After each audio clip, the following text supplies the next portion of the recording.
Revising entire law syllabus in 1.5 days after audit exam is a bit tough but not impossible. It can be done very effectively and very efficiently, but you need certain very important guidelines जो कि broad based रहेंगी. So in this particular discussion I will let you know some very important guidelines on the basis of which you have to make your own study plan. कोई भी आपके लिए detailed study plan नहीं बना सकता है because level of preparation, क्या क्या टॉपिक्स हुए हैं नहीं हुए, method of study, everything will be different and unique to each student, right. So in this particular discussion मैं आपको मैक्रो लेवल पे भी कि कौन सा चैप्टर कब उठाना चाहिए एंड थोड़ा बहुत इंडिविजुअल चैप्टर वाइज भी आपको कुछ डिस्कशंस कराऊंगा that will prove important for your preparation and compilation of the entire law syllabus in 1.5 days. Okay, so I hope the scope of this discussion is clear. Let's start with our discussion.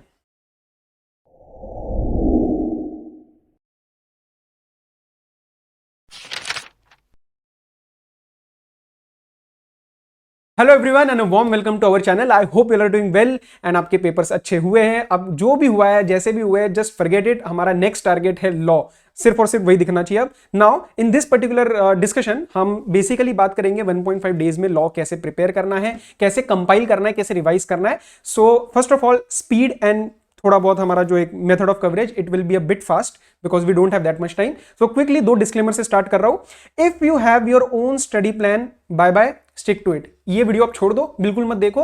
Reason, this video is mainly intended, so purpose of this video is very specific and it will target दो students. Basically कईयों का रहता है कि एकदम से blank हो जाते हैं कि इतना सारा सिलेबस है, इतने सारे चैप्टर है, वो कैसे उठाने, कौन सा कब उठाऊं. कभी कभार दे वेस्ट टाइम, मतलब 1 घंटा 1.5 घंटा इसमें निकल जाता है कि पहले ये चैप्टर उठाया, अब नहीं लग रहा, कोई और उठा लिया. That will prove to be extremely fatal in terms of your preparation. 1 घंटा क्या, हम 1 मिनट भी अभी नहीं वेस्ट कर सकते इन 1.5 डेज, राइट. सो मैं आपको quickly, very quickly I will take you through the discussion, right. Sorry. So first of all understand, company law में 12 चैप्टर रहेंगे, इकोनॉमिक लॉ में 7 चैप्टर्स रहेंगे. डिपेंडिंग अपॉन कहां से आपने स्टडी करा है एंड एवरीथिंग, थोड़ा बहुत इसमें फर्क आ सकता है. This is extremely completely as per your IC है, ठीक है. आईसी के हिसाब से हमारे चैप्टर्स डिवाइडेड है और मेरे बुक में भी जिन्होंने मेरे से पढ़ा है वो भी सारा का सारा मैच हो जाएगा because our chapters are as per IC only. अच्छा, 2 पार्ट डिस्कस करेंगे इस वीडियो में. First will be chapter allocation, कि कौन सा चैप्टर आपको कब उठाना चाहिए एंड अप्रोक्सीमेट टाइम फ्रेम्स, ठीक है. मैं अप्रोक्सीमेट कह रहा हूं, एक ही बार समझा रहा हूं, बार रिपीट नहीं करूंगा इस वीडियो में, कि इस वाले में थोड़ा बहुत ऊपर नीचे आपका होएगा, टाइम फ्रेम्स थोड़े बहुत ऊपर नीचे होंगे. And from my side I have tried my level best to keep the plan a bit of in a strict manner. strict manner मतलब मैंने बहुत ज्यादा खुली छूट नहीं दे रखी है, क्योंकि मैं ही आपको खुली छूट दे दूंगा इन terms of preparation and in terms of study plan, तो आप उससे ज्यादा ही लोगे, ठीक है. तो कोशिश करना ये टाइम फ्रेम्स मेंटेन कर पाओ. थोड़ा बहुत एंड में 15-20 मिनट्स प्लस माइनस हो जाता है, लेट इट बी, कोई फर्क नहीं पड़ता. Please do not message, please do not comment कि सर मेरा ये चैप्टर इतना लगा, ये चैप्टर उतना लगा. डोंट आस्क एनीवन, ठीक है. बस फोकस करो कि इस टाइम फ्रेम में मीट करने की कोशिश करो एंड वी विल ट्राई कि we are able to complete and revise entire chapter, entire syllabus, ठीक है, सारे chapters. Okay, part number 2 will be our content allocation. कुछ स्पेसिफिक चीजें बताऊंगा आपको चैप्टर्स के रिस्पेक्ट में, सेक्शंस के रिस्पेक्ट में, and that will be extremely personalised. वो मैं बताऊंगा आपको चैप्टर जो हमारा पार्ट नंबर 2 स्टार्ट होएगा. पहले we are going about macro level discussion and this I can say कि आप सारे स्टूडेंट्स इस चीज को देख सकते हैं. पार्ट नंबर 2 डिपेंड्स कि आपको उसके डिटेल में जाना है या नहीं जाना है, राइट. सो अभी बताऊंगा आपको पार्ट 2 किसके लिए. Okay, so how to revise law? What we are discussing, how to revise law in 1.5 days. So kindly understand the definition and the meaning of this word revise. It will change in when we are studying law in 1.5 days. ठीक है. अब revise मतलब ये मत समझना कि sir एक एक चीज हम समझने वाले, एक एक सेक्शन, एक एक लाइन, एक एक सबसेक्शन, एक एक proviso. No, not possible, not required and no one does it. 3 चीजें याद रखना. नॉट पॉसिबल नहीं हो सकता, नॉट रिक्वायर्ड जरूरत भी नहीं है, और कोई नहीं करता है. चाहे कोई रैंक होल्डर को पकड़ लो, मैं अपना एग्जांपल दे दूं, मैंने किसी भी पेपर के लिए एक्सेप्ट में भी FRSFM, क्योंकि स्टार्ट का टाइम होता है तो टाइम मिल जाता है, I haven't studied each and every line. होता ही नहीं है, पॉसिबल ही नहीं है. Relax. Okay, now first I will tell you how you need to revise, ठीक है. तो वेरी सिलेक्टिव स्टडी होने वाली है, बहुत ही सिलेक्टिव एंड बहुत ही personalised, and our main focus would be on markings. तो सर इसका मतलब समझा दो जरा. एग्जांपल ले रहे हैं. This is a small extract from my concept book, comprehensive concept book. Directors का जैसे एग्जांपल है, तो जिन्होंने भी मेरे से क्लास ले रखी है, रिलैक्स, आपको तो ये पता ही है कैसे पढ़ना है, I have already discussed it in my classes, but balance students के लिए एग्जांपल दे रहा हूं, obviously your notes will be a bit different from this, doesn't matter, focus की मैं किस तरीके से बता रहा हूं।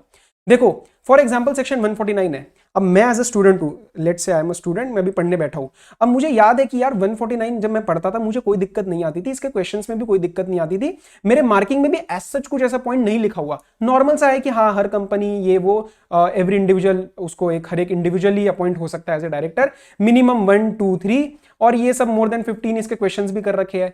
नाउ यहां से ना जब आप कोई सेक्शन उठाते हो, मेरे ना अंदर से एक आवाज आएगी कि यार इस वाले में मुझे कोई डाउट था क्या, मुझे कोई डाउट था क्या, कोई अलग से बहुत कुछ मार्क पोर्शन दिख रहा है क्या, अगर नहीं है ना तो छोड़ सकते हो, you can completely leave that part, just because the chapter is very important doesn't mean that you need to read each and every section, each and every line read करने की जरूरत नहीं है। Please don't feel guilty about it कि अरे sir 149 one नहीं, मैं एक बार रीड कर लेता हूँ, 15 मोर देन 15 में एसआरची होता है, इसके कुछ एग्जामिशंस पड़ी थी, अच्छा ये इंपॉर्टेंट नोट्स है। नो, अगर लग रहा है कि हाँ यार ये आता है, क्वेश्चंस कर रखे, जस्ट मूव हेड, एक बार सिर्फ नजर मारनी है, हाँ okay this is the way of studying. आगे जैसे आप पढ़ सकते हो 164, हाँ 164 वन मुझे याद है, बाइफर्केशन याद है, 2 कंपनी से रिलेटेड है, 1 डायरेक्टर से रिलेटेड है, और इसमें जैसे एक पॉइंट मैंने मार्क किया हुआ है, जैसे for example this particular clause F is a company specific disqualification, जहां पे कॉल्स पे नहीं हो रखी है। अच्छा तो ये मैं भूल जाता हूं, तो मुझे ना ये जब मैं 164 वन पे आऊंगा ना, मेरा ध्यान अपने आप इस पे जाएगा, अपने आप जाएगा, और इसीलिए मैं कह रहा हूं ये पर्सनलाइज्ड है, ये आपको समझ आएगा कि आपका ध्यान कहां जा रहा है, सिर्फ और सिर्फ उस पार्ट को रीड करना है, बाकी आप छोड़ सकते हो, ए बी ना पढ़ो, इंसॉल्वेंसी ये वो सारे, एक एक वर्ड रीड नहीं करना है, नजर मारनी है। And this is known as selective study और मार्किंग बेस्ड स्टडी। ये मार्किंग्स कहाँ है, ये आपके बुक में है, ये आपने कर रखी होगी कहीं ना कहीं, किस ना किसी मैनर में, जरूरी नहीं है ऐसे कुछ अपने नोटिंग कर रखी होगी, वॉट एवर इट इज, सिर्फ और सिर्फ उस पर ध्यान देना है, ठीक है। तो I hope I have been able to make my point. एक और एग्जांपल की, जैसे आप अगर 7 साल की सजा हो जाती है मिनिमम, इंप्रिजनमेंट हो जाती है, सो परमानेंट डिस्क्वालिफिकेशन है, दिस इज अगेन आपके इसमें मार्क्ड है तो ठीक है, मतलब आपको उसके अंदर कोई पॉइंट लगा होगा कि मैं भूल रहा हूं, बट आपको याद है कि नहीं यार ये तो मुझे, I know this 164 one, move ahead, आप अगले पे आओ, 164 2 पे आओ, देखो क्या क्या पॉइंट्स है, अच्छा कोई नहीं है, ठीक है आगे चलो। तो just because a chapter is very important doesn't mean that you have to go into detail of each and every line, ऐसा नहीं होता है, ऐसा नहीं करने की जरूरत। आई hope the point is clear. Similarly मैं आपको जैसे एग्जांपल देता हूं, ये 149.6 है, ये हमारा क्राइटेरिया है, ठीक है, जैसे हमारा क्राइटेरिया, मुझे पता है कि क्राइटेरिया में मेरे को सारे पॉइंट्स क्लियर है, एक्सेप्ट मैं रिलेटिव्स वाले में अटकता था, ये अंदर से आवाज आएगी कि यार पहले क्लियर है, रिलेटिव्स में मैं अटकता हूं कहीं ना कहीं, तो यार रिलेटिव्स वाले रिवाइज कर लो, अच्छा 50 लाख में मैं अटकता हूं, ठीक है 50 लाख की लिमिट चेक कर लो। So this is the way, अगले वाले में क्या क्या पॉइंट्स थे, अच्छा बाकी के मुझे ध्यान है, मैं इस वाले में अटकता हूं, एम्प्लॉय और केएमपी वाले में अटकता हूं, तो इस वाले को रिवाइज कर लो। सो ये जो आवाज आएगी ना, किसको देखना है, ये नजर देख के आएगी। I am just trying to, I don't know if I am able to convey my point और नॉट, बट फोकस की उस टॉपिक को देख के याद आ जाएगा आपको कि यार हाँ इसके अंदर मैं अटकता हूं, और ये कहां से आएगा, ये क्वेश्चन एंड कंसेप्ट दोनों से आएगा। तो क्वेश्चन बैंक भी, जब आप क्वेश्चन बैंक पे भी जाओगे, सो फॉर एग्जांपल ये कोई क्वेश्चन है, जस्ट अ मिनट, ये कोई क्वेश्चन है, अब इसके अंदर सपोज आपका सारा कुछ अच्छे से हो ही रखा है, मतलब सपोज इस क्वेश्चन में आपको ओरिजिनली कोई डाउट ही नहीं आया, तो नॉर्मल से मार्किंग्स होंगी, नॉर्मल से टिक मार्क होंगे, you can leave that question completely, आप देखो ही मत। लेकिन अगर लग रहा है कि अच्छा इसके अंदर कोई 164 2 वगैरह कोई मार्क किया हुआ है, या फिर जनरली स्टूडेंट्स की आदत क्या होती है, जो गलती होती है ना वो यहाँ पे लिख के रखते हैं, उस गलती को देखो, उस गलती को मैच करो कि हाँ आंसर में याद करो कि okay this was the mistake I did, and ये वाले आंसर में मैंने अब उसको रिवाइज कर लिया है। That is the way of studying, इसको कहते हैं सिलेक्टिव स्टडी, और ये बहुत फास्ट तरीके से ही होनी चाहिए, right. So be extremely selective based on markings. And one of the videos मैंने 1.5 महीना पहले, 2 महीने पहले डाल दी थी कि 1.5 डेज में अगर प्रिपेयर करना है तो मार्किंग बेस्ड अप्रोच पे आ जाओ, right. I don't know how many students have implemented that, but अगर वो आपने इंप्लीमेंट किया होगा तो अभी वाले में डाउट, 1.5 दिन में डाउट बिल्कुल भी नहीं आएगा, दैट इज माई प्रॉमिस, ठीक है, क्योंकि ये सिलेक्टिव स्टडी ही आपको काम आएगी with respect to 1.5 days. Okay, I hope the point is clear कि आपको रिवाइज कैसे करना है। ये जो रिवाइज वर्ड है ना, ये बहुत ही तरीके से आपको यूज करना है, एक एक चीज नहीं पढ़नी है। Some students panicked, last time मेरे को कॉल आया कि सर मैं रीड कर रहा हूं, बहुत टाइम लग रहा है। My question is how can you read everything, एक एक चीज रीड करोगे तो भैया जिसको प्रिपेयर करने में 2 3 4 महीने गए हैं, वो 1.5 दिन में रीड नहीं हो सकता है पूरा। तो मार्क करे हुए पोर्शन पे आओ, इंपॉर्टेंट पोर्शन पे आओ, ठीक है। और वो इंपॉर्टेंट क्या है किसी से नहीं पूछना, मैं भी नहीं बता सकता आपको, आपके ऊपर है वो, क्योंकि आपने पढ़ाई कर रखी है। आपको जहां पे डाउट आया वो आपके लिए इंपॉर्टेंट है, जहां पे आपने गलती करी वो इंपॉर्टेंट है। I hope the point is clear. Let's get to our coverage. देखो, 9th को आपका पेपर नंबर 3 हो जाएगा, 9th को आपका पेपर नंबर 3 हो जाएगा, right, that is your audit exam. आने के बाद 5 बजे आपका पेपर छूटता है, तो on an approximate basis centre आपका दूर जितना भी होगा, मतलब अप्रोक्सीमेट लेवल पे you can come home, you can get एक फ्रेशन अप होने के बाद by 6:30 you can start with your studies. देखो, अब 6:30 to 7:15 PM you have to pick chapter of foreign companies. कौन सा, मतलब companies incorporated outside India. 45 minutes का टाइम है आपके पास, ओके, 45 मिनट्स का टाइम है, ये चैप्टर उठाना है। And in part number two I will discuss some specific sections जो इंपॉर्टेंट है, ठीक है। तो अगर आपको लग रहा है कि नहीं मुझे पता है इस चैप्टर में क्या क्या मेरे को करना है, तो आप सिर्फ और सिर्फ पार्ट 1 देखना, जो मैं ये टाइम एलोकेशन दे रहा हूं, राइट। सो 45 मिनट्स में आप टारगेट करना कि कंपनीज इनकॉर्पोरेटेड आउटसाइड इंडिया हो जाए। उसके बाद लगातार 7:15 पे आपको बैठना है। 15 मिनट का टाइम है। एनसीएलटी और NCLT very very procedural, major हमारे 421 423 सेक्शन ही आते हैं उसके अंदर, तो वो 15 मिनट में रिवाइज करने हैं। 7:30 टू 8:10 लास्ट हमारा एक सेट रहेगा, ये 40 मिनट्स का, in which you have to revise compounding, adjudication and special courts. What do I mean by this chapter, this is completely as per ICAI. Plus part number 2 में आपको मैं index दिखाऊंगा कि इस चैप्टर में मैंने क्या क्या सेक्शंस इंक्लूड करे हैं, ओके। सो कंपाउंडिंग, एडजुडिकेशन, स्पेशल कोर्ट, इसके अंदर आ जाएगा 439 वगैरह सारे मेन सेक्शंस, राइट। तो 40 मिनट्स देने आपको। 8:10 टू 8:30 20 मिनट्स का यू हैव टू, एक ब्रेक मैंने डाला है, ये ऑब्वियसली इट इज नॉट, मतलब मैं इसको ज्यादा रेकमेंड नहीं करता कि एग्जैक्ट फॉलो करो, मोटा मोटा कि हाँ 20-25 मिनट का ब्रेक ले लो। You can have your dinner, you can एक थोड़ा सा कुछ वॉक करना है, फ्रेशन अप होना है, गाने सुनने हैं, वॉट एवर इट इज, ठीक है। और ये ऊपर नीचे हो जाएगा तो कोई दिक्कत नहीं है, ये मोटे मोटे लेवल पे टाइम फ्रेम है, मतलब आप इसको 10 मिनट आधा घंटा ऊपर नीचे आपका हो सकता है, don't worry about that, okay. Now 8:30 पे you need to start with your miscellaneous provisions of the companies act which will go till 9:30। तो 1 घंटे का टाइम जरूरत है, बिकॉज इसके अंदर निधि रूल्स भी आएंगे आपके, इसके अंदर रजिस्टर्ड वैल्यूअर भी आएगा, इसके अंदर removal of name from the company भी आएगा, डॉर्मेंट कंपनी भी आएगा, एवरीथिंग, राइट। तो 1 घंटे में खत्म करना है। उसके बाद 15 मिनट का टाइम है कॉर्पोरेट सेक्रेटरियल प्रैक्टिस के फॉर्मेट्स, सिर्फ और सिर्फ आपको फॉर्मेट्स रिवाइज करने हैं, राइट। इसको छोड़ना मत। 15 मिनट कोई ज्यादा टाइम नहीं है, लेकिन अगर लग रहा है भाई बाकी के बिल्कुल ही मेरा अभी बहुत ज्यादा ड्यू है, तो फिर छोड़ सकते हो, फॉर्मेट भी छोड़ देना।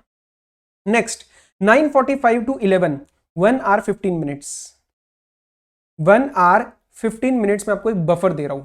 बफर किस चीज का, ऊपर वाले जो हमने चैप्टर किए, उसके अंदर अगर कोई भी आपको पार्ट लगता है कि मेरा नहीं हुआ है, ठीक है, 1 2 3 4 और 5, CSR कॉर्पोरेट सेक्रेटरियल प्रैक्टिस को आप छोड़ भी दो, तो 4 चैप्टर में से कोई लेफ्ट ओवर पोर्शन है, तो इसको इसी में खत्म करने की कोशिश करो 1 hour 15 मिनट्स में, राइट, 1 hour 15 मिनट्स में। तो ये 4 चैप्टर हो जाएंगे, और प्लीज ट्राई करना कि by the end of the day on 9th आपके ये 4 चैप्टर्स कंप्लीट है, ठीक ठाक वेटेज भी आपका बन जाएगा, and plus you are exhausted. आप ऑडिट का एग्जाम देके आए हो ऑलरेडी, उस दिन सुबह भी पढ़ाई हुई है, उस दिन पेपर भी हुआ है, तो मैंने कोई भी हेवी चैप्टर्स नहीं रखे। 9th को आपके कोई भी हेवी चैप्टर्स नहीं है। 10th is your fresh day, completely fresh new day है, पूरा का पूरा मेन दिन है, तो इसमें हम स्टार्ट करेंगे सुबह 6 बजे से, ठीक है। यहां से हाफ एन आवर आपको और मिल गया है। Now if you try to be a bit more efficient, bit more effective, कि आप 5:30 की जगह, चलो 5:30 after getting up at 5:30 you start by 5:45, तो ये भी आपके लिए एक अच्छा टाइम फ्रेम बन सकता है, एक्स्ट्रा 15 मिनट्स मिल रहे हैं, ओके। एंड ऑब्वियसली ये नींद एक, this is just an idea, तो 11 की जगह आप 12 to 6 सो रहे हो, whatever it is, I hope you are getting my point, okay. तो 6 to 7 1 घंटा आपको देना है डायरेक्टर्स का, जो फर्स्ट चैप्टर बनता है हमारा appointment and qualification, 149 to 172। Now some may think कि सर 1 घंटा बहुत कम है, this is again a time frame जो मुझे लगता है कि हाँ कंपैरेटिवली जो हमारा मीटिंग्स ऑफ बोर्ड है वो थोड़ा सा डिटेल्ड है, ज्यादा सेक्शंस काफी हेवी वेट है।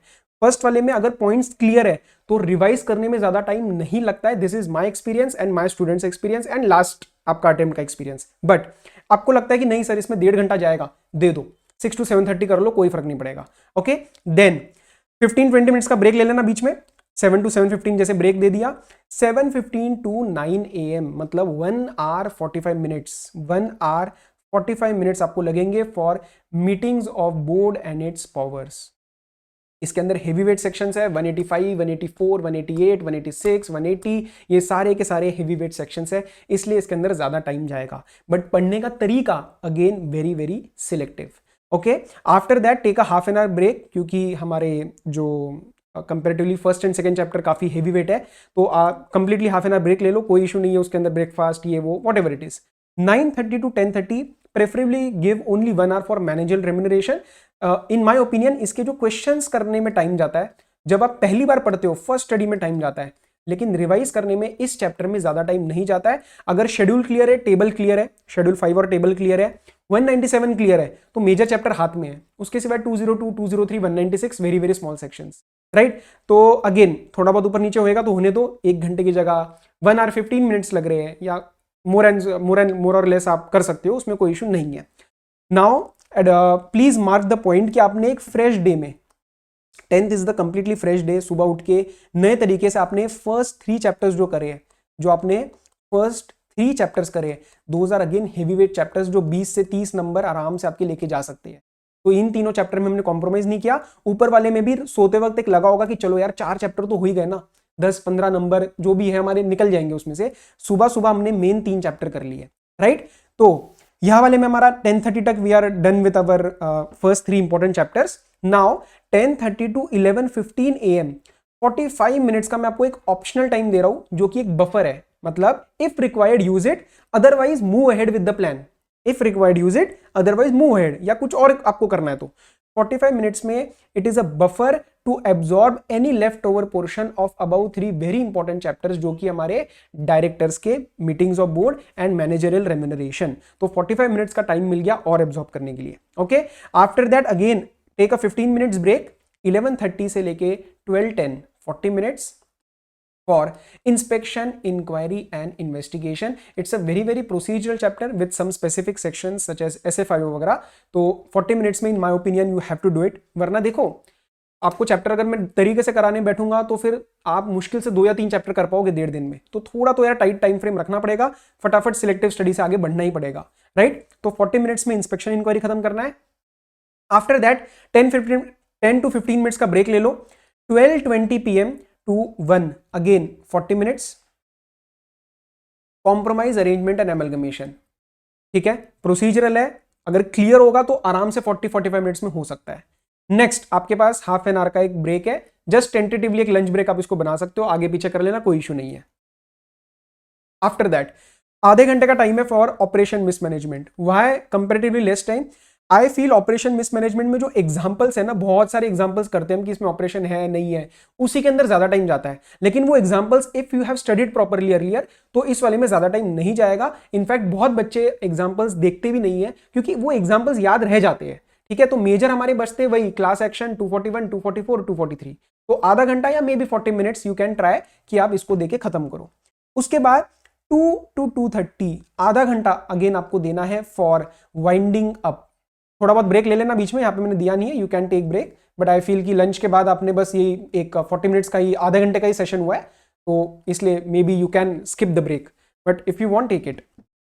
हाफ एन आवर देना आपको winding up and strictly marked portion.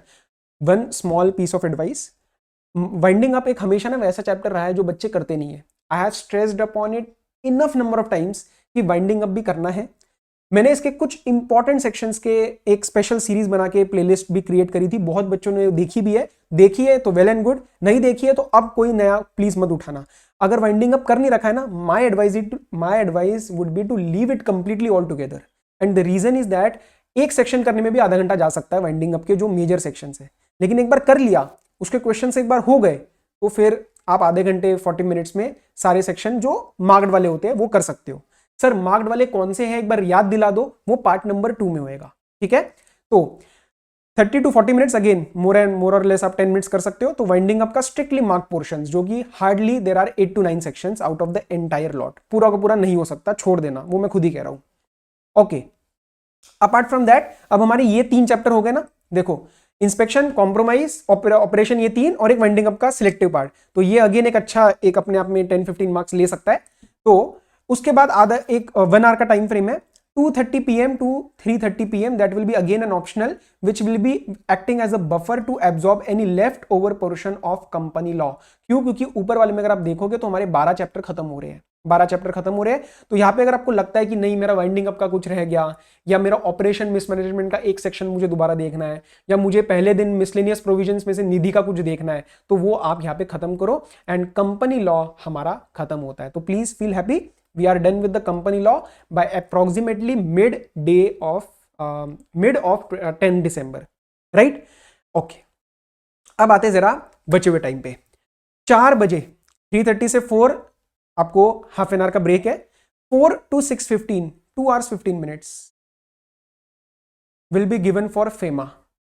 Sir FEMA तो बहुत ज्यादा है। देखो फेमा तो सब कुछ अगर मैं लेके बैठूं, ECBB, ODIB, import export regulations chapter, current account transaction, capital account transaction, appeal provisions, तो भैया ये 3-4 घंटे लेके जा सकता है। उतना नहीं कर सकते, नहीं तो फिर हमारा कॉम्प्रोमाइज होना स्टार्ट हो जाएगा। अगर आपको लगता है कि मेरे बाकी के 2-3 चैप्टर अच्छे से हो रखे हैं, जिसको मैं आप जैसे for example I have given 1 hour, वो आप अगर 20 मिनट में कर सकते हो और उसका 40 मिनट्स आपको फेमा में डालना है, please do it. That is the reason why I am stressing कि this is a broad based guideline on the basis of which you have to make your personalized plan, right? तो FEMA में अब आपको क्या क्या करना है ये मैं आपको पार्ट नंबर 2 में बताऊंगा, लेकिन 2 से 2.25 घंटे ही देना फेमा को, इससे ज्यादा नहीं। ओके, आफ्टर दैट 6:30 आपको 15 मिनट्स का ब्रेक मिल जाएगा।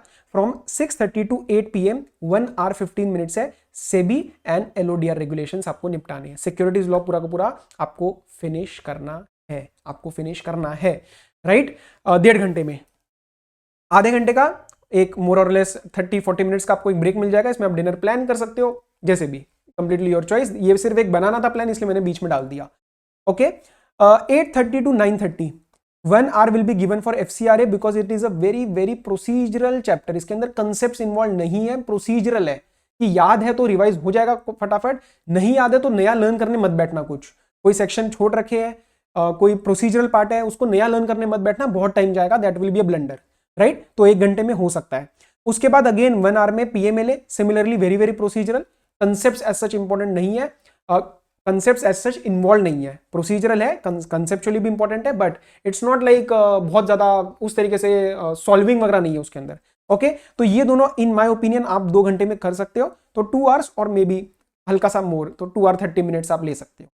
अच्छा, after that 10:45 to 11:45, so 1 hour का again I am giving you a buffer to absorb any left over portion of above 5 chapters. कौन से? FEMA, SEBI, LODR, FCRA and PMLA। अगर लगता है कि कुछ छूट गया है, इस 1 घंटे में उसको खत्म करने की कोशिश करो। कोशिश करना कि मेन इकोनॉमिक लॉ के छोटे छोटे चैप्टर आप 10 तारीख की शाम से लेकर रात तक खत्म कर पा रहे हो। ग्रॉस लेवल पे 12 to 6 आप सोने का टाइम बना सकते हो, 6 घंटे, फिर आप 1 से 7 भी सो सकते हो, depending upon you. And after that again half an our का मैंने यहाँ पे एक्स्ट्रा टाइम ले लिया है, so if you can cut that 6 to 6:30 it's beneficial, क्योंकि जनरली आप कोशिश कर सकते हो, एक ग्रुप वाले तो यार कर सकते हैं कोशिश कि आखिरी पेपर है जी जान लगा दो, तो 6 घंटे का थोड़ा 5.5 घंटे भी हो जाए कोई फर्क नहीं पड़ता, बट उससे कम मत करना। मतलब 5 hour 30 minutes 6 hours उतनी तो स्लीप चाहिए अपने को। ओके, तो IBC अब आपको लग रहा होगा सर IBC भूल गए क्या? See, this is my personal opinion which I followed, which I advise all my students. तो ये जो हमारे पहले 3 चैप्टर डायरेक्टर के होते हैं, appointment qualification, meetings of board and its powers, managerial remuneration और हमारा इकोनॉमिक लॉज में IBC, ये चारों ना अपने आप में 40-45 मार्क्स लेके जा सकते हैं। इसीलिए अगर आपने ध्यान से देखा होगा डायरेक्टर्स के तीनों मैंने फ्रेश डे 10th की सुबह डाले, 11th जो हमारा IBC है उसको मैंने 11th की सुबह डाला। ऐसा कुछ नहीं है कि एग्जाम के दिन पढ़ाई नहीं होती है, ठीक है? ऐसे मत करना, बिकॉज ऑलरेडी 10th को आप काफी एग्जॉस्टेड हो। 11th की फ्रेश, एकदम फ्रेश सुबह सुबह उठ के 2.5 घंटे दे रहा हूं, 7:30 8:30 से 9, 2.5 घंटे IBC। सर ज्यादा नहीं है? See, this is completely my opinion कि आप इसमें इतना टाइम लग सकता है, because I am considering the fact that pre packaged IRP has also been added. वो भी अपने आप में एक अच्छा एक टॉपिक है और नया टॉपिक है, इतनी बार करा नहीं आपने, इतने क्वेश्चंस प्रैक्टिस नहीं करे, तो उसमें भी आपके 40-45 मिनट्स अलग जा सकते हैं, राइट? तो सब कुछ मिला के 2.5 घंटे से ज्यादा मत देना, IBC अच्छे से रिवाइज कर लेना। ये अपने आप में 10 मार्क्स का आता है, आ सकता है, आएगा, तो अपने को दिक्कत नहीं होनी चाहिए, राइट? आफ्टर दैट 15 मिनट्स का ब्रेक ले लेना। 9:15 to 9:45 हाफ एन आवर दे रहा हूं फॉर आर्बिट्रेशन एंड कंसिलिएशन। ये बहुत ही अजीब सा चैप्टर है, आईसीए ने भी इसको कुछ सेक्शन के कुछ पार्ट्स ऐसे करके कवर किए हुए हैं। सो इट डिपेंड्स कि आपने इस चैप्टर को कैसे प्रिपेयर किया है। मेरे क्लास वालों को I am confident because ICA के हिसाब से कवरेज रही है, स्पेसिफिक कवरेज रही है, but I don't know what others have done. तो ट्राई करना आधे घंटे में मेजर आप प्रोविजंस एंड मार्क क्वेश्चंस देख रहे हो या नहीं, राइट। 9:45 से 11, 1 hour 15 minutes. Again a buffer to absorb any leftover portion or any part of your entire law syllabus which you want to revise again. लग रहा है कि पहले दिन जो किया था मिसलेनियस वगैरह में कोई दिक्कत है, दोबारा उठा लो। लग रहा है कोई इशू है कि डायरेक्टर्स में से कुछ पार्ट है, दोबारा उठा लो। So this is completely upon you and completely optional. उसके बाद आपको लग रहा होगा सर पेनल्टीज वगैरह का क्या करना है। सी पेनल्टीज का काफी बच्चों का ये हो सकता है status that they have not done as such, ठीक है, या फिर उसी में कर लिए, जैसे मिसलेनियस वगैरह में हमने मेजर फ्रॉड वगैरह की पेनल्टीज हम कर लेते हैं या वॉट एवर इट इज, वो फिर साथ में कवर हो जाती है। बैलेंस जो ऑप्शनल पार्ट रहता है दैट इज बेसिकली जो बैलेंस पेनल्टीज रह जाती है, कुछ शॉर्ट पॉइंट्स या एमसीक्यूज जो I have mark this because many students are associated with my telegram channel who are making the notes of MCQs and short points जो audio notes में से निकलते हैं। तो अगर आपने ऐसी कोई डायरी बना रखी है, I know as a matter of fact because many students have sent me the screenshot, तो उनके लिए तो कोई दिक्कत नहीं है। आप all those students please practice those MCQs में से जो points निकले हुए हैं, उन MCQs and audio notes में से जो short pointers निकले हैं, those will help you immensely during your paper। MCQ वगैरह में आ सकते हैं, right? तो बाकी जने ठीक है, आपको लग रहा है कि कोई और आपने कहीं और से कर रखा है, ऐसे कोई पॉइंट्स निकले हुए हैं, शॉर्ट पॉइंटर्स निकले हुए हैं, रिवाइज दैट। या penalties, I don't no penalties सबने किसने कैसे कर रखी है। अगेन इन माय बैच हमने बहुत अच्छे से लर्निंग हैक्स के साथ पेनल्टीज क्लियर कर रखी है, so that can be done approximately till 1 hour और 1 hour 30 minutes, ठीक है। 1 hour 30 minutes में आप वो सारी चीजें कर सकते हो। सो बाय दिस अप्रोक्सीमेटली 12:30 तक we have covered the entire law syllabus. We have covered the entire law syllabus. I know कि this plan is an ambitious one. आपको लग रहा होगा सर ने बहुत छोटे छोटे टाइम फ्रेम्स दिए हैं, बट देखो अपने साइड से when we are discussing a study plan, we cannot exclude any chapter. हमें सबको ध्यान देना है। अब उसके अंदर कितना डिटेल में जाना है, इट डिपेंड्स कि आपने कितनी प्रिपरेशन कर रखी है। जो 4 सबसे मोटे मतलब जिसे कहते हैं वेरी वेरी इंपॉर्टेंट चैप्टर्स, उसमें हमने कोई कॉम्प्रोमाइज नहीं किया है। 10th की सुबह 3 लिए है और 11 की सुबह ABC लिया है। ये 4 जो 35-40 तक लेके जा सकते हैं परसेंटेज, 3-4 चैप्टर ही, वो हमने अच्छे से कवर किया है। बैलेंस में ये लग सकता है आपको कि सर ने कम टाइम दिया या ज्यादा टाइम दिया है, बिकॉज वो थोड़े से अपने आप में पर्सनलाइज्ड हो जाती है, राइट। तो this was basically our content number 1, part number 1, that is chapter allocation. I hope you got some confidence and this is basically for those students जो ब्लैंक हो रहे हैं, ठीक है, कि अब मुझे नहीं समझ आ रहा कौन सा चैप्टर कब उठाना है, तो भैया बिना टाइम वेस्ट करे इस प्लान पे आ जाओ। 100% सिलेबस कंप्लीट होएगा, ठीक है, थोड़ा बहुत ऊपर नीचे होएगा ही, that is very much obvious. And apart from that one last step before we come to our part number 2, please understand कि कोई ना कोई चैप्टर आपको लगेगा कि मैं उतना नहीं कर पाया, दैट इज ओके, सबको लगता है। So please relax on that part, उसको दोबारा मत सोचो। जो हो रहा है, टाइम खत्म हो रहा है, go to next chapter, right. And important जो मार्किंग वाले पोर्शन को मत भूलना, चाहे वो कंसेप्ट में हो चाहे वो क्वेश्चन में हो। ओके, नाउ पार्ट नंबर 2 पे हम डिस्कशन स्टार्ट करते हैं।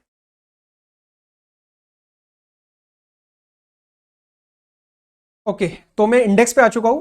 This index file is available with the video which I had uploaded, जिसके अंदर मैंने सारे के सारे सेक्शंस की समरी लगवाई थी, तो उसके अंदर आपको ये इंडेक्स मिल जाएगा। और बाकी इंडेक्स की जरूरत नहीं है आपको, इट्स जस्ट सेक्शन नंबर, तो आपकी बुक में भी वो होंगे, मतलब आपके पास भी जो आप जहां से भी पढ़े हो वहां पे ये सारे के सारे सेक्शन है कहीं ना कहीं, राइट। तो उसे आपसे भी आप मार्क कर सकते हो, no need to have this kind of an index. अच्छा, chapter number 1 appointment and qualification, मेरे क्लास वाले आप इंडेक्स में रह सकते हो, ये हमारी बुक का इंडेक्स है। Okay, so appointment and qualification of directors में first of all let me clarify this once again कि इसके अंदर अगर मैंने सपोज कोई मार्किंग कर रखी है, ये बता तो भी क्या है, स्पेसिफिक कोई अगर मार्किंग कर रखी है, ये मार्किंग उन सेक्शंस की है जो पढ़ाते वक्त as a faculty, as a teacher या हम एज अ मतलब स्टूडेंट भी एक ध्यान देता है कि अच्छा हाँ यार इसके अंदर ना ये इंपॉर्टेंट है। इसका मतलब बैलेंस इंपॉर्टेंट नहीं है, no, answer is not that, but balance वाले में बहुत ही ज्यादा आपको उस तरीके से देखना है कि आपको डाउट है तो पढ़ लो अच्छे से, ठीक है। लेकिन ये सेक्शंस मुझे लगता है कि हाँ पढ़ते वक्त एक ध्यान जाता है कि यार ये इंपॉर्टेंट है, राइट। इसका मतलब I am clarifying again, does not mean balance are not important, कि बैलेंस नहीं पढ़ने, आपको पढ़ने हैं बट क्विकली उसको उसमें से इंपॉर्टेंट मार्क पॉइंट्स देखने हैं। जो हाईलाइटेड है वो तो अच्छे से ही आपको कवर करने हैं। या सेकेंड टाइप ऑफ स्टूडेंट जिसने चैप्टर कर ही नहीं रखा होगा, so he needs to focus on the marked portion. Okay, let's start. देखो चैप्टर नंबर 1 मैंने कोई भी मार्क नहीं किया, क्यों? क्योंकि भैया इसके अंदर सारे के सारे सेक्शंस बहुत इंपॉर्टेंट है। Each and every section is very very important. Obviously marking के बेसिस पे ही चलना है, लेकिन सारे सेक्शन देखने हैं आपको। 3 सेक्शन ऐसे हैं, 170, 171 एंड 172। अगर ज्यादा टाइम नहीं है तो सुपर फास्ट एक बार एक रीड ले लेना बस, कि हाँ इसके अंदर मैंने कर रखा है। नहीं कर रखा है तो नया टाइम मत डालना, नया टाइम मत डालना इन सेक्शंस में, ठीक है? ये 3 सिर्फ ऐसे है, balance all are very very important. Similar case with our chapter number 2, meetings of board and its powers. मैं एक बार इसको जस्ट दिखा रहा हूं आपको, वीडियो पॉज करके, just if you have to review the sections you can do that. तो देख लो, ठीक है? चैप्टर नंबर 2 भी देख लो, all the sections are very very important. बस ये जो 3 स्टार मार्क की है 189, 190 एंड 193, अगर बिल्कुल टाइम नहीं है तो एक बार रीड कर लेना, अगर टाइम लग रहा है कि कर पा रहे हो, वरना छोड़ देना, वरना आप छोड़ सकते हो, कोई दिक्कत नहीं है। लेकिन टाइम है तो प्लीज रिव्यू इट। और बैलेंस जितने हैं, ऑल दीज डिफरेंट सेक्शंस, जो बैलेंस सेक्शंस है एक्सट्रीमली इंपॉर्टेंट, ठीक है? इसमें कुछ हम छोड़ नहीं सकते। ओके, चैप्टर नंबर 3, ये 3 सेक्शन है, 200, 201 एंड 205, जो कि थोड़े से प्रोसीजरल है, तो ज्यादा टाइम नहीं हो तो एक बार नजर मार के छोड़ देना। लेकिन बैलेंस हर एक बहुत इंपॉर्टेंट है, कोई भी पॉइंट आ सकता है। एट द एंड तो पर्सनलाइज तरीके से ही पढ़ना है, बट यस पढ़ते वक्त we cannot ignore these sections, तो all sections are important. Chapter number 4 में कुछ सेक्शंस मैंने मार्क किए जो मुझे लगता है कि यार पढ़ते वक्त नहीं, इसमें नजर जाती है अलग से। 208 जो रिपोर्ट बनती है, 210, 213, 212 SFIO, 216, 218, 219। अब एग्जांपल देता हूं, 219 अगर पढ़ रहे हैं, procedure of inspector to conduct investigation into affairs of related companies. शायद इतना डिटेल में जाने की जरूरत नहीं है 1.5 दिन में कि रिलेटेड कंपनीज में कौन कौन आता है, आपको याद रहेगा। लेकिन एक बार क्विकली रिव्यू कर लो कि हायर CG अप्रूवल रिक्वायर्ड है। So this is the kind of study I'm expecting in 1.5 days. Okay, 221, 222 and 227, ये एक वो सेक्शन है जिस पे तरीके से आपको रिवाइज करने ही करने हैं। बैलेंस ऑब्वियसली नजर तो मारनी है सारे सेक्शन पे, कोई भी छोड़ना नहीं है। नेक्स्ट, कॉम्प्रोमाइज अरेंजमेंट में सारे ही सेक्शन अपने आप में एक इक्वल टॉपिक है, ऐसा कोई भी नहीं है कि एक कोई कम है एक कोई ज्यादा है, तो सारे करने ही है। 240 को आप जरा देख सकते हो, एक रीड कर सकते हो, छोड़ सकते हो। बैलेंस सारे इंपॉर्टेंट है। ऑपरेशन मिसमैनेजमेंट अगेन अपने आप में सारे वेरी वेरी इंपॉर्टेंट। 241, 244, इसमें ज्यादा सेक्शन है ही नहीं। मेजरली इसमें क्या है, एग्जांपल्स। मेजरली इसके अंदर क्या है, examples of whether the case is of operation और नॉट। वो अगर एग्जांपल पहले पढ़ रखे हैं तो वो याद रह जाते हैं, उसको आप छोड़ भी सकते हो इस बार, right? This has been case which I have observed with many students. Okay, winding up very very important, kindly focus on the sections. 271, 272, 273 basic sections. 285 contributory question आए हुए हैं। 301 इसके ऊपर भी क्वेश्चन आया हुआ है, लीव है अगर कोई बंदा इंडिया छोड़ के भाग रहा है। 326, 327, 328, 329 very very important. 332, 333 very very important. और बैलेंस एक 357। This is just a conceptual कि commencement of winding up by tribunal किस दिन मानी जाती है, जिस दिन पिटीशन फाइल होती है। तो एक कंसेप्चुअली ये एक वन लाइनर सेक्शन है, बट वेरी वेरी इंपॉर्टेंट। तो बैलेंस आई होप आपने सेक्शंस देख लिए हैं, बचे हुए आप कुछ मत करो तो चल जाएगा। वाइंडिंग अप में strictly as per marked. Companies incorporated outside India. अब आपको लगेगा सर ने ये मार्क नहीं की है, ये इंपॉर्टेंट नहीं है क्या? बिल्कुल इंपॉर्टेंट है, पर जितना मार्क किया हुआ है आपने, जितना जिसमें आपको डाउट है उसी को देखो। बट यस, पढ़ते वक्त एक बार फॉरेन कंपनी की डेफिनेशन रिवाइज कर लेना अच्छे से।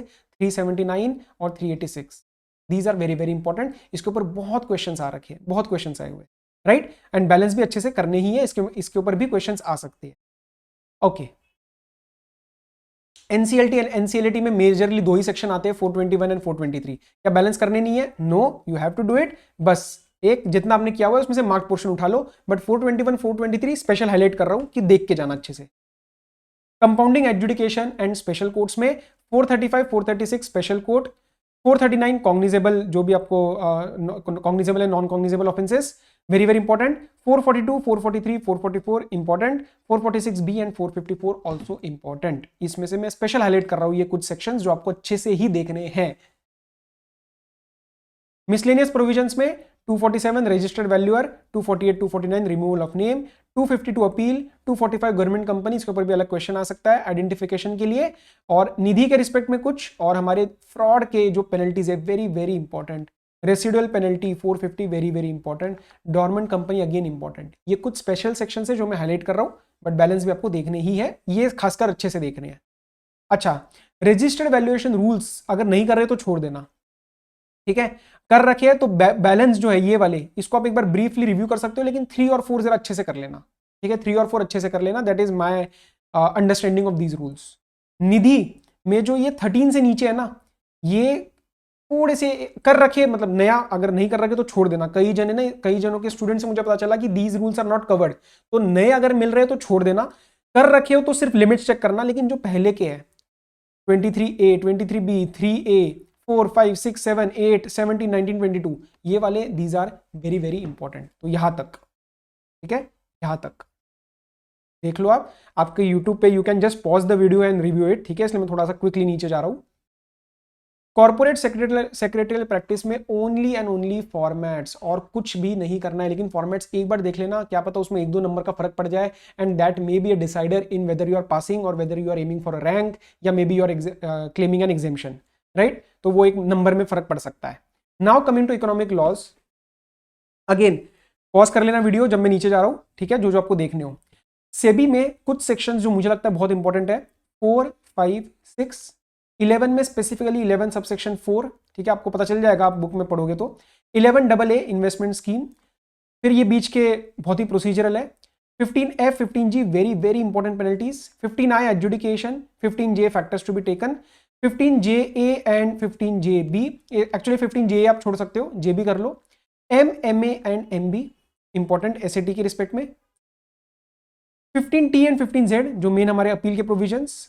17 supersession by central government of SEBI. Composition and immunity and cognizance of offence by courts. Continuance of proceedings 28B, इसके ऊपर रिसेंटली क्वेश्चन आया था। एंड 12 इसके ऊपर एक अमेंडमेंट थी, इसके अंदर एक स्पेसिफिक अमेंडमेंट थी, इसीलिए ये भी। तो बैलेंस भी करने हैं, ऐसा नहीं है कि मैं मना कर रहा हूं, बस ये थोड़े से हाईलाइटेड है कि इसको तो ढंग से देखना ही आपको, राइट। तो अगेन ये ऑप्शनल है, ये वाला पार्ट आपको देखना है या नहीं देखना है। जो स्टूडेंट्स को लगता है कि सर सेक्शन नहीं समझ आ रहे कौन से पहले ध्यान दूं, ये उनके लिए है। ओके, एलओडीआर में आप कॉम्पोजिशन ऑफ बोर्ड, जिसके अंदर बेसिकली इंडिपेंडेंट, ये भी इसी के अंदर आता है, इंडिपेंडेंट डायरेक्टर कितने चाहिए, ऑप्टिमम कॉम्बिनेशन मेंटेन करना है, वो वाला पहले आपको अच्छे से करना है। 26(1) कमिटी मेंबरशिप पे जो रेस्ट्रिक्शंस 5 10 ऑल दैट, वो अच्छे से करना है। 24 लिस्टेड एंटिटी की जो सब्सिडरी होती है, मटेरियल सब्सिडरी होती है, वो अच्छे से करना है। और 4 committees 18 to 21, very very important to be learn, very very important. Balance भी ऑब्वियसली करने हैं, लेकिन बैलेंस क्या है ना, प्रोसीजरल है, डेज याद रखने हैं, क्वार्टरली कंप्लायंसेस की फाइलिंग याद रखनी है, एनुअल कंप्लायंसेस की फाइलिंग याद रखनी है। तो करे हुए तो याद रहेगा, नहीं तो भी नया टाइम मत लगाओ, नहीं कर रखा है तो नया टाइम मत उठाओ, राइट। बट ये तो आपको पहले रिवाइज करने ही करने हैं। नेक्स्ट, FCRA में जरा 2-3 चीजों का ध्यान रखना है आपको। एक तो special attention needs to be paid on the recent rules which have been added, recent rules which have been added, plus this entire chapter is highly procedural. तो इसमें खासकर फोकस आपको मार्क पोर्शन पे रखना है। Obviously I am stressing on this again and again, but खासकर ऐसे chapters में जिसमें बहुत ज्यादा प्रोसीजर है, एज सच कंसेप्ट नहीं है, फिर भी कुछ सेक्शंस मैंने मार्क किए हुए। 2 डेफिनेशन अच्छे से, foreign contribution, source, foreign hospitality, तो ये इंपॉर्टेंट डेफिनेशंस के ऊपर भी क्वेश्चंस आ सकते हैं। सेक्शन 3 प्रोहिबिशन, सेक्शन 4 जिसके ऊपर 3 नहीं लगता। 6 7 8 important. 11 to 14 very very important. 16 इसके अंदर जो हमारा रिन्यूअल ऑफ सर्टिफिकेट होता है, उसके रिस्पेक्ट में खासकर ध्यान देना, जो रूल्स ऐड हुए हैं उसके अंदर काफी चीजें इंक्लूड हुई है, ठीक है। बैलेंस करनी ही है, बट एक स्पेशल फोकस। 29 30 एंड 31।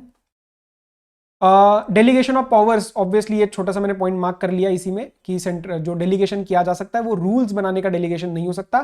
प्लस एक आपका सेक्शन नंबर 50 एग्जेम्पशन का, कई जनों को हम एग्जेम्पशन नहीं दे सकते, जैसे कैंडिडेट ऑफ इलेक्शन वगैरह, तो वो आपको जरा ध्यान देना है। बैलेंस सेक्शन 41 यस कॉम्पोजिशन, तो ये भी देखना है। Arbitration conciliation again mark portion only, बहुत ही अजीब सा है ये। आर्बिट्रेशन एग्रीमेंट अच्छे से देखना है, जिसके अंदर बेसिकली सेक्शंस आपको दिए हुए सामने मेंशन्ड है, वो सारे अच्छे से देखने हैं।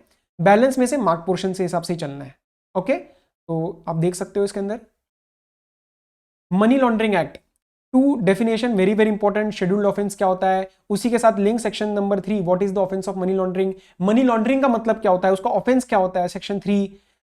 उसके बाद उसका punishment section 4 very very important. Attachment and adjudication very very important. Section 12 maintenance of record very very important. Appeals 26 and 42 important. 43 to 45 in fact 46 तक भी ठीक है, पर 43 to 45 जो स्पेशल कोर्ट्स का है, this parts this part is a very very important portion, इसके ऊपर रिसेंटली क्वेश्चंस भी आए हैं, ठीक है। तो 43 to 45 बैलेंस अगेन प्रोसीजरल, तो मार्किंग बेसिस पे चलना है। फेमा, अब देखो फेमा में ना मैं आपको एडवाइस क्या करूंगा, 3 चीजें जरा समझ लो अच्छे से। पर्सन रेसिडेंट इन इंडिया और पर्सन रेसिडेंट आउटसाइड इंडिया, ये जो आइडेंटिफिकेशन है ये करनी है सबसे पहले। उसके बाद current account transaction, current account transactions और कैपिटल अकाउंट ट्रांजैक्शंस के जो रेगुलेशंस है और इनके जो rules, current account rules and capital account regulations, ये आपको तीनों टॉपिक्स पहले अच्छे से खत्म करने हैं, फिर बैलेंस पे जाना है। बैलेंस इतना ज्यादा डिफिकल्ट नहीं है फेमा में, ठीक है। इसके जो अपील प्रोविजंस है वो भी अच्छे से जरा कर लेना, 17 to 35 वेरी वेरी इंपॉर्टेंट, इसमें से भी क्वेश्चंस आ सकते हैं। और बैलेंस तो फिर देखो करना ही है, लेकिन ये सबसे पहले तीनों आपको करने हैं। बहुत बच्चे फेमा छोड़ देते हैं, इतना लंबा लगता है, उसके आपसे नंबर नहीं आ रहे, बट सी आईसीएम में कोई भी ट्रेंड कभी भी बदला जा सकता है, तो इन तीनों से स्टार्ट करना, फिर बैलेंस पे जाना, right. Okay, now come sir framework और ये सारा कैसे डील करना है। देखो इसके लिए कोई ऐसा शॉर्टकट नहीं है, मतलब मैं आपको अननेसेसरी झूठ नहीं बोलूंगा, इसके अंदर मैं आपकी कोई हेल्प अभी नहीं कर सकता कि ये कर लो वो कर लो। We don't know what may be asked, we don't know, we have no idea कितना क्या पूछ सकते हैं, बट यस ये इंपॉर्टेंट है, कर रखा है तो आपके पास मार्किंग्स ऑलरेडी है, उन मार्किंग्स पे ध्यान देके आगे बढ़ो, right. Now comes IBC, IBC में एक भी मार्किंग नहीं है, क्यों? क्योंकि सर ये पूरा का पूरा चैप्टर आपको अच्छे से करना है, इसके अंदर कोई रैशनिंग नहीं है कि इस पे ज्यादा ध्यान देना है, क्योंकि अपने आप में सारा लिंक्ड है, अपने आप में सारे सेक्शन लिंक्ड है इसके, ठीक है। खासकर ध्यान देना प्री पैकेज आईआरपी 54A से जो स्टार्ट होता है, pre package IRP very very important, plus a new chapter has been added, तो इस पे भी जरा अच्छे से ध्यान देना है। And obviously I have given you lot of time, इसमें अराउंड 2 आवर्स है आपके पास, फ्रेश डे के, जिस दिन पेपर है सुबह के, तो आईबीसी उस दिन अच्छे से रिवाइज कर लेना। So just closing the video, एक डिस्कशन क्लोज कर रहे हैं। I hope I have been able to convey my points. Just quickly summarise कर रहे हैं, मार्किंग्स के ऊपर फोकस करना है। जो मैंने आपको पार्ट नंबर 1 में टाइम फ्रेम्स बताए वो जस्ट एक ब्रॉड बेस्ड गाइडलाइन है, एक ब्रॉड बेस्ड रोड मैप है, उसके अंदर चेंजेस आने ही चाहिए, नहीं आएंगे मतलब गड़बड़ है। अगर आपका अपना खुद का प्लान रेडी है, ओन प्लान इज देयर, तो प्लीज प्लीज फॉलो इट, मेरा कुछ मत देखो, प्लीज फॉलो इट। एंड जो पार्ट नंबर 2 में मैंने अभी सेक्शंस आपको हाईलाइट करके वगैरह बताया, this is just an idea कि हाँ यार ये सेक्शन बहुत इंपॉर्टेंट है, इसमें गलती मत करना। बैलेंस वाले में क्या करना है, छोड़ना नहीं है, बैलेंस वाले में अपना जैसे नॉर्मल पढ़ रहे थे मार्किंग बेसिस पे उसमें पढ़ना है बस। हाँ इन सेक्शंस को क्या हाईलाइट दिया कि यार अच्छा पढ़ते पढ़ते भूल मत जाना कि यार ये सेक्शन थोड़ा एक अपने आप में हाईलाइटेड है, इसके ऊपर क्वेश्चंस आने की एक्सपेक्टेशन ज्यादा है, तो उस सेंस में करना सब कुछ ही है, ठीक है। और सब कुछ रीड नहीं करना है, सब कुछ रीड नहीं करना है, सिर्फ और सिर्फ मार्क्ड और सिर्फ वो पार्ट जो आपका इंट्यूशन बताएगा कि मैं इसके अंदर गलती करता हूं, राइट। तो हो जाएगा, टेंशन मत लो। थोड़ा बहुत एंड में 1-2 चैप्टर इधर उधर हो जाते हैं तो कोई बात नहीं, बस 4 चैप्टर्स में कॉम्प्रोमाइज मत करना, पहले 3 डायरेक्टर्स के चैप्टर और आईबीसी, ये चारों में कॉम्प्रोमाइज मत करना, इन चारों को पूरा अच्छे से खत्म करना। बाकी वाले में थोड़ा बहुत कॉम्प्रोमाइज हो जाए कोई फर्क नहीं पड़ता, कोई भी 100% करके नहीं जा सकता है, right. Just try your level best कि आप इसको कंप्लीट कर पाओ। Okay, so I hope I have been able to give you some roadmap, some guideline on the basis of which you can start your preparation, right? So all the very best, study well, take care. I'm sure you are going to rock your law paper and do let me know आपका feedback क्या कैसा paper जाता है, if any YouTube videos helped or not, anything positive, negative feedback most welcome, right? So all the very best, study well, be safe, bye.